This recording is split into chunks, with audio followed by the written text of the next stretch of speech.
Everyone, সবাই কেমন আছো? তো দেখো, আজকে আমি চিংড়ি মাছ দিয়ে ফুলকপি আলুর একটা মাখা মাখা তরকারি বানাচ্ছি। চলো দেখে নিই কীভাবে তরকারিটা খুব সহজ পদ্ধতিতে তৈরি করে নেওয়া যায়।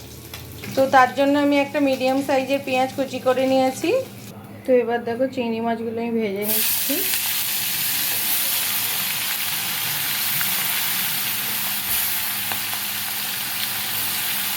তো আমি এতটা রসুন আর আদা নিয়ে নিয়েছি, আর লঙ্কাটা আমি একটু থেতো করে নেব এইভাবে। তো চিংড়ি মাছগুলো আমার ভাজা হয়ে গেছে, আর কিছুটা পেঁয়াজও আমি একটু থেতো করে নিয়েছি। তো যেটুকুনি তেল আছে তার মধ্যে আমি সবজিগুলো একটু ভেজে নেব লাল লাল করে। তো দেখো, আমার এখানে সবজি ভাজা হয়ে গেছে। আমি এখানে তেজপাতা ফোড়ন দিয়ে দিচ্ছি। তেজপাতাটা একটু ফুটে উঠলো, তো এখানে 5 ফোড়ন দিয়ে দিলাম। তো এবার আদা পেস্টটা দিয়ে দিলাম। পাখাটা চালা। তো রসুন পেস্ট দিয়ে দিচ্ছি।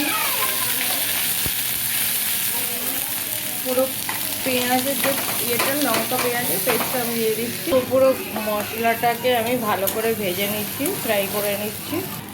একটু শুকনো লঙ্কা বাটা দিচ্ছি, জিরে গুঁড়ো দিয়ে দিচ্ছি, 1 চামচ ধনে গুঁড়ো দিয়ে দিচ্ছি, হলুদ গুঁড়ো দিয়ে দিচ্ছি 1 চামচের মতো। দেখো, আমার মশলা কিন্তু অলমোস্ট কষানো একদম হয়ে গেছে, দেখতে পাচ্ছ তেল উঠে এসছে। তো এবার আমি সবজিটা দিয়ে দিচ্ছি।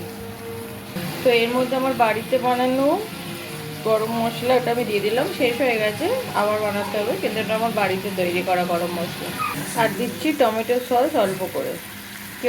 কেউ চাইলে কাঁচা টমেটোও দিতে পারো, তো আমি একটু সসটাই দেওয়াটা বেশি প্রেফার করি। তো দেখো, আমার কষানো হয়ে গেছে। এবার আমি চিংড়ি মাছগুলো দিয়ে দেবো। চিংড়ি মাছগুলো দিয়ে একটু নাড়িয়ে চাড়িয়ে অল্প করে জল দিয়ে দেবো।